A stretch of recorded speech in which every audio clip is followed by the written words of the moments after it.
నేను ఇక్కడికి పిలిపించింది ఒక ముఖ్యమైన విషయం చెప్పడానికి. సారీ చెప్పాల్సిన అవసరం లేదు. నీ మానసిక పరిస్థితి అర్థమైంది, కానీ ఈ విషయంలో నేను నిన్ను ఏమాత్రం ఫోర్స్ చేయడం లేదు. విషయం ఏంటో చెప్పండి సార్. ఒక అబ్బాయిని కొంతమంది కిడ్నాప్ చేశారు. ఆ డబ్బుని నీకే ఇచ్చి పంపించమని అందులో ఒక వ్యక్తి చెప్తున్నాడు. ఇదేదో ఒక ఆపరేషన్ అని నువ్వు అనుకోవద్దు, కానీ నువ్వు తలుచుకుంటే ఒక బాబు ప్రాణాన్ని కాపాడొచ్చు. ఒకవైపు ఏమో చంపాలంటున్నారు, మరోవైపు ఓ బాబు ప్రాణాలు కాపాడాలి అంటున్నారు.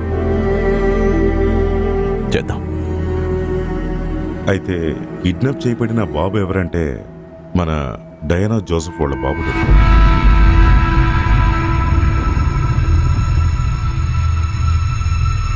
ఇది నీకు అనవసరమని నాకు తెలుసు, కానీ ఇప్పుడు ఇది నాకు అవసరమైంది. పాత విషయాలేవి మనసులో పెట్టుకోకు. పాత విషయాలు తవ్వుకోవడానికి నేను ఇక్కడికి రాలేదు డయానా. ఏదో నీకు హెల్ప్ చేద్దామని ఇక్కడికి వచ్చాను. అవసరం లేదు. వీడు హెల్ప్ చేస్తే నా కొడుకు బతకాల్సిన అవసరం లేదు. ఈ తాగుబోతు తప్ప మీకు ఇంకెవరూ దొరకలేదా? మిస్టర్ జోసెఫ్, నోటిని అదుపులో పెట్టుకుని మాట్లాడు. Joseph please. జోసెఫ్, నేనెవరి మాట విన్ను. ఒకసారి నువ్వు ఎంత చెప్పినా ఈ తాగుబోతు సహాయం మనకు అక్కర్లేదు. డెరిక్ కాకుండా ఈ పని ఇంకెవరి వల్ల సాధ్యం కాదు. నా ముందు నీ పాత ప్రియుడిని వెనకేసుకురావద్దు డయానా. ఈ మనిషిని ప్రపంచంలో అందరికన్నా ఎక్కువ ద్వేషించింది నేను. కానీ ఇప్పుడు ఇతను కాకుండా మన బాబుని రక్షించడం ఎవరి వల్ల కాదు. పోనీ ఏదైనా మార్గం ఉంటే చెప్పు. ఈ పని చేయడానికి ఎవరున్నారు? ఇది మన అవసరం జోసెఫ్. మన కొడుకు సేఫ్ గా ఉండాలంటే వాళ్ళు ఇతన్నే పంపించాలని డిమాండ్ చేసి మరీ చెప్తున్నారు జోసెఫ్. దానికి డెరిక్ ఒప్పుకోవడమే పెద్ద విషయం. మీరందరూ కలిసి వాడిని చంపేస్తారు. ఏదో ఒకటి చేయండి, నాకు నా బాబు కావాలి. ఎలాగైనా ఇది నువ్వే డీల్ చేయాలి. వాళ్ళు మమ్మల్ని 10 కోట్లు డిమాండ్ చేశారు. నిజానికి అంత డబ్బు మా దగ్గర లేదు. ఫేక్ కరెన్సీ గానీ ఇంకేదన్నా చేసి. ఈ 10 కోట్లు అడిగిన వాళ్ళు నిజంగా చాలా పెద్ద ఎదవలు, లేదంటే తెలివైన వాళ్ళు అయి ఉంటారు. ఇప్పుడు ఈ డిమానిటైజేషన్ అయిన తర్వాత వాళ్ళు అడిగినంత డబ్బు లిక్విడ్ క్యాష్గా ఎవరి దగ్గర ఉంటుంది చెప్పండి? ఒకవేళ అంత డబ్బు కానీ మీ ఇద్దరి దగ్గర ఉంటే. ఎక్కడుంది? సొంత కొడుకుని కాపాడడానికి ఫేక్ కరెన్సీ అయితే వాడట్లేదు కదా. మీరు ఒక ఎక్స్ చీఫ్ సెక్రటరీ కొడుకు, పైగా బిజినెస్ టైకూన్. డయానా చిన్న ఏజ్లోనే గవర్నమెంట్ ప్రాసిక్యూటర్. మీరిద్దరూ బాగానే సంపాదించుంటారు. వాడు అడిగిన డబ్బులు మీ దగ్గర ఉందని ఖచ్చితంగా తెలుసుకునే వాడు ఇదంతా చేస్తున్నాడు. ఆ డబ్బుని ఎలాగైనా అరేంజ్ చేస్తారని తెలిసే వాడు మనకింత టైం ఇచ్చాడు. ముందు మీ దగ్గర ఉన్న డబ్బును వాడికి ఇచ్చేసి మీ అబ్బాయిని కాపాడుకోండి. డబ్బు ఎప్పుడైనా సంపాదించుకోవచ్చు. వాడు అడిగిన క్యాష్తో పాటు నన్ను కూడా. నేనైతే రెడీ. 10 కోట్ల క్యాష్ అంటే అరేంజ్ చేస్తాను.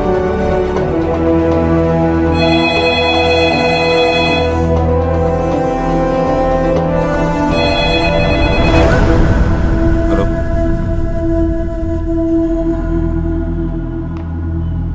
Sure, okay.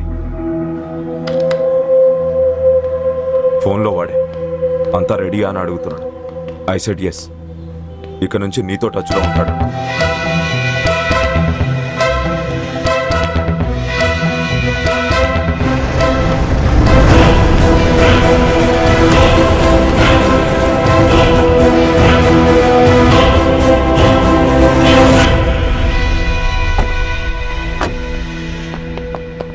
సార్, ఏంటి దారి పొడవునా పౌడర్ చల్లుంది? క్లీన్ చేయమని చెప్పాను సార్. అన్నట్టు నా వెనకే వస్తున్న 2 పోలీసుల్ని ఎలాగోలా నా కళ్ళకు కనిపించకుండా మాయించి.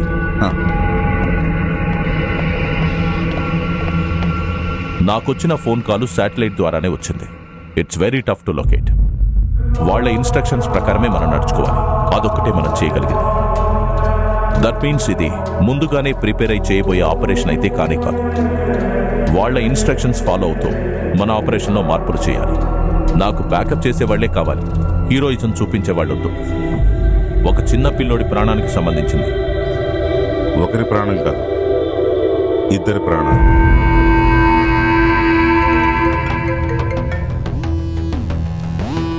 Hello, hey Sharaf, track the car. నేను పిల్ల తద్దహం. ఇప్పుడు చావు భయం పట్టుకుందా? చుట్టూ పోలీసు వాళ్ళని పెట్టుకుని ఎన్ని రోజులు నువ్వు తప్పించుకున్నావు అనుకున్నా? ఒక రోజు చావు నిన్ను వెతుక్కుంటూ నీ దగ్గరికి వస్తుంది. డబ్బులు తీసుకొని నేను చెప్పిన చోటు నువ్వు ఒక్కడివే రావాలి. ఇక దేవుడే నిర్ణయిస్తాడు. మనిద్దరిలో తెలివైన వాడెవరు? ఫిలిప్పే.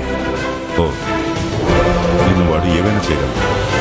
మనం వేరే ప్లాన్ వేద్దాం. వద్దు సార్, నేనే వెళ్తాను. మాలో ఎవరు బ్రతికుండాలో దేవుడే నిర్ణయిస్తాడు.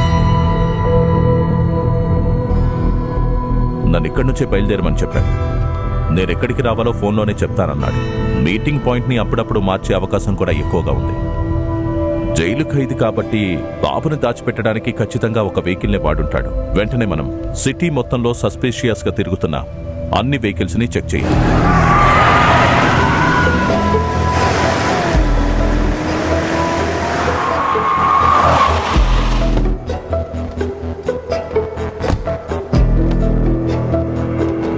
అండ్ ఐ రిపీట్, ఎవరు హీరోయిజం చూపించొద్దు. డబ్బు చేయి మారి బాబు సేఫ్ అని తెలిసేంత వరకు ఎవరు ఎలాంటి సాహసాలు చేయొద్దు.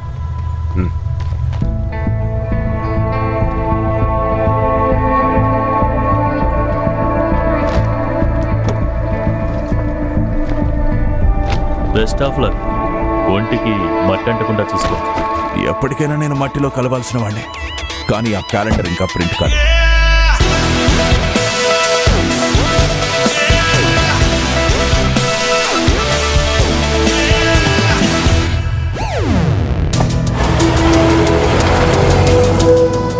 డెరిక్ కార్లో ఉండి మాట్లాడే మాటలు మనం వినొచ్చా? వినొచ్చు సార్.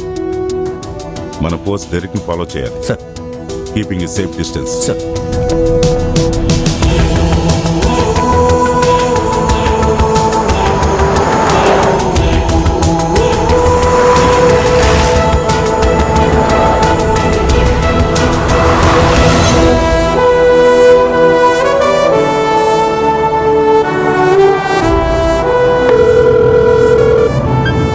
ఇక్కడ నుంచి రైట్.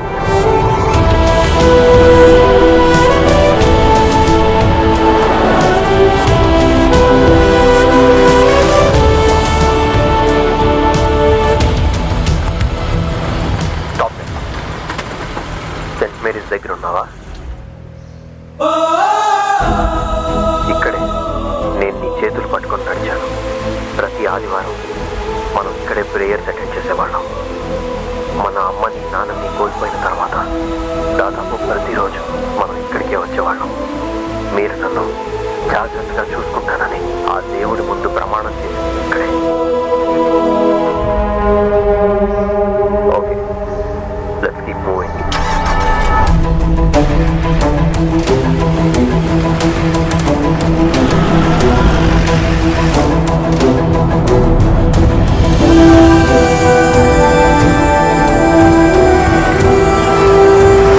కొన్ని జ్ఞాపకాలను గుర్తు చేసుకోవడానికి మీకు నచ్చినా నచ్చకపోయినా తీసుకెళ్తున్నాను.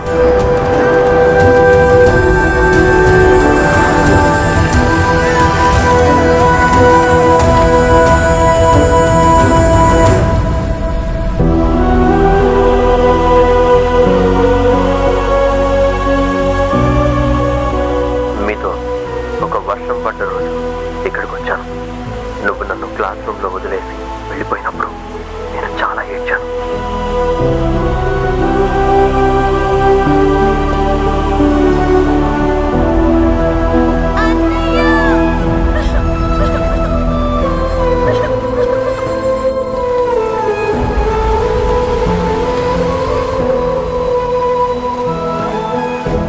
ఇక్కడే మనిద్దరం కలిసి ఆడుకున్నాం.